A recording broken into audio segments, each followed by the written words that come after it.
A federal judge in Pittsburgh says Pennsylvania Governor Tom Wolf's coronavirus restrictions were unconstitutional. The judge ruled that the state posed limits on gatherings violated the First Amendment, and the stay-at-home and business closing orders violated the 14th Amendment. Joining us now to discuss that is Heather Heidelbaugh. She's a Republican, Pennsylvania Attorney General candidate. Good to see you. Thanks so much for coming back on. Heather, what do you make of all this, the ruling that's come out? It was a warm moment for a lot of small business owners in your state there. But what does that mean going forward? Well, the Attorney General, Josh Shapiro, who is my opponent, went into court yesterday and asked that Judge Stickman stay his order.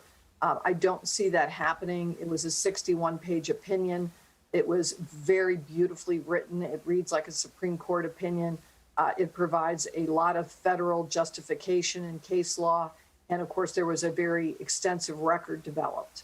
So that's what's happening now. What could happen, though, if you will, speculate just a tad for me? What are the possible outcomes based on this ruling? Now, I know that they're appealing it. The governor is appealing the ruling.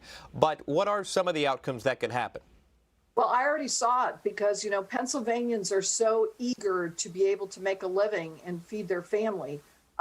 Yesterday, I was in the central part of the state, and restaurant owners were putting their chairs back in, were serving customers, were allowing their businesses to begin to operate again using common sense guidelines that we all know about, wearing masks, having social distancing.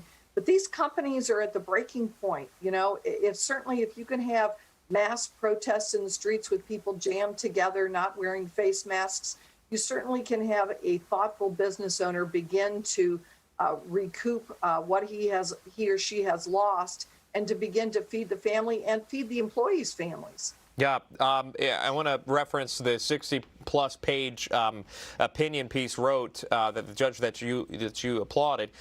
Just a quote, and this is what it says: "There's no question that this country has faced and will face emergencies of every sort, but the solution to a national crisis can never be permitted to supersede the commitment to individual liberty that stands as the foundation of the American experiment." It goes on. What say you about that? Do you agree with that? Well, it was a very artfully written opinion based on constitutional law. The Jacobson decision, which we've discussed many times, the legal decision on smallpox that was rendered at the turn of the 1900s. He references that opinion. He goes through it as really not the basis we should be looking at things now, because the jurisprudence of the Supreme Court has changed over the last 120 years. But the lawyer for the governor, the attorney general, even had the audacity to argue in his brief that Pennsylvanians do not enjoy a 14th Amendment right to a place of employment, not an occupation, but a place of employment, and the right to earn a living.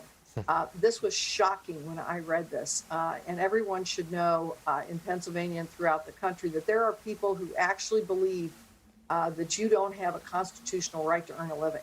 What a mess. What a mess. All right. I appreciate you coming on and sharing your opinion on that. Thank you so much. That is Heather Heidelbaugh. We appreciate the time. All right.